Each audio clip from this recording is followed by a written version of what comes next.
नमस्कार, आप देख रहे हैं हल्ला बोल टीवी। मैं हूं प्रियंका। जदयू ने उपेंद्र कुशवाहा को खूब सुनाया। आखिर क्यों है इतना गर्मा गर्मी, आइए जानते हैं हल्ला बोल टीवी के संपादक दीपक शर्मा से। गर्मा गर्मी इसलिए है क्योंकि जनता दल यूनाइटेड के जो प्रदेश अध्यक्ष हैं उमेश कुशवाहा, उन्होंने उपेंद्र कुशवाहा को यहाँ तक कह दिया है कि जितनी चादर है उतना ही पैर फैलाइए और अपनी पार्टी पर ध्यान दीजिए। हमारी चिंता करने की जरूरत नहीं है। निशांत कुमार हैं हमारे पास नीतीश कुमार के उत्तराधिकारी के लिए।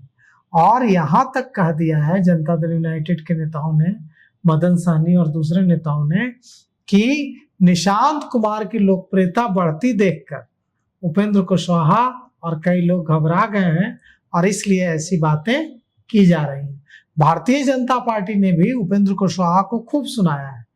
भारतीय जनता पार्टी ने कहा है, भारतीय जनता पार्टी के प्रवक्ता ने कहा है कि नीतीश कुमार ने रिटायरमेंट नहीं लिया है। नीतीश कुमार तो अक्टूबर से यात्रा पर निकल रहे हैं बिहार की। जब उन्होंने रिटायरमेंट ही नहीं लिया है, सक्रिय है बिहार की राजनीति में, तो उनकी जगह लेने वाला का सवाल ही नहीं उठता है।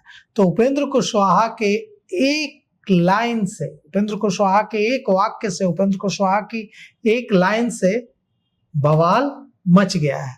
और वो लाइन क्या है?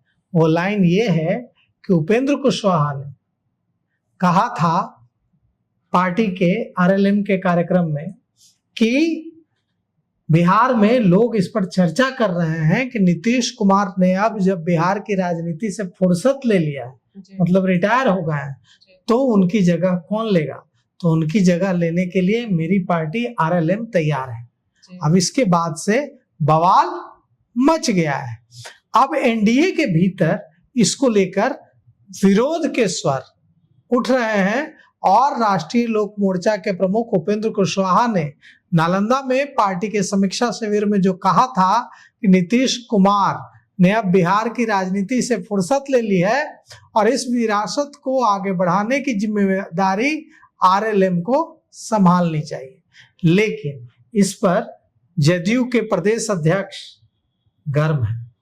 उमेश कुशवाहा ने क्या क्या नहीं कहा है। उन्हें कहा है अति महत्वाकांक्षा का शिकार, उन्हें कहा है कि जितनी चादर है उतना पैर फैलाइए, उन्हें कहा है कि दिन में ख्याली पुलाव मत पकाइए, दिवा स्वप्न मत देखिए, मतलब दिन में सपने मत देखिए। और इसके बाद विवाद बढ़ गया है जनता दल यूनाइटेड और आरएलएम के बीच, उपेंद्र कुशवाहा की पार्टी के बीच। जेडीयू ने सीधे तौर पर निशांत कुमार का नाम आगे करते हुए कहा है कि नीतीश कुमार की विरासत निशांत कुमार संभालेंगे। बीजेपी ने भी कुशवाहा को खूब खरी खरी सुनाई है। अब सवाल ये उठता है कि जेडीयू अध्यक्ष ने जो कहा है, जो नसीहत दी है उपेंद्र कुशवाहा को, इस पर उपेंद्र कुशवाहा को मिर्ची लगेगी, क्योंकि जदयू के प्रदेश अध्यक्ष उमेश कुशवाहा ने कहा है उपेंद्र कुशवाहा को कि पहले अपना कुनबा संभालिए। कहा है उमेश कुशवाहा ने कि गांव में बड़े बुजुर्ग सलाह देते हैं कि चादर जितनी हो पैर उतनी ही फैलानी चाहिए, पैर उतना ही फैलाना चाहिए। कहा है उपेंद्र कुशवाहा को सलाह दी है उमेश कुशवाहा ने कि कुछ अति महत्वाकांक्षी लोग खाली बैठकर ख्याली पुलाव पकाते हैं और कभी न पूरे होने वाले दिवा स्वप्न देखते हैं। उमेश कुशवाहा ने कहा है कि ऐसे लोगों को जदयू की चिंता नहीं करनी चाहिए और अपने संगठन पर ध्यान देना चाहिए। जमकर कटाक्ष किया है जनता दल यूनाइटेड के प्रदेश अध्यक्ष उमेश कुशवाहा ने उपेंद्र कुशवाहा पर और आरएलएम पार्टी पर।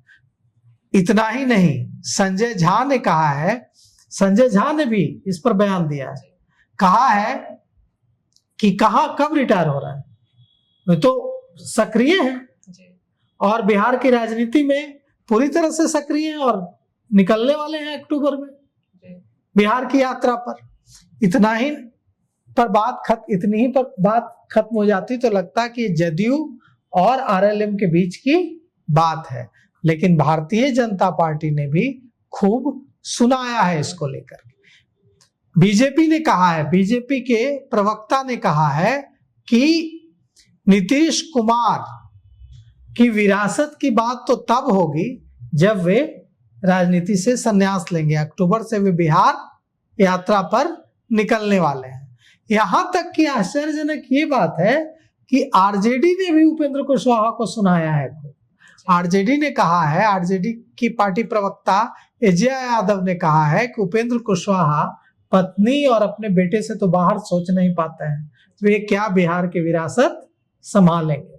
मदन साहनी ने भी खूब सुनाया है। तो कुल मिलाकर उपेंद्र कुशवाहा भारतीय जनता पार्टी के भी निशाने पर हैं, जदयू के भी निशाने पर हैं और आरजेडी ने भी उनको खरी खरी सुना दी।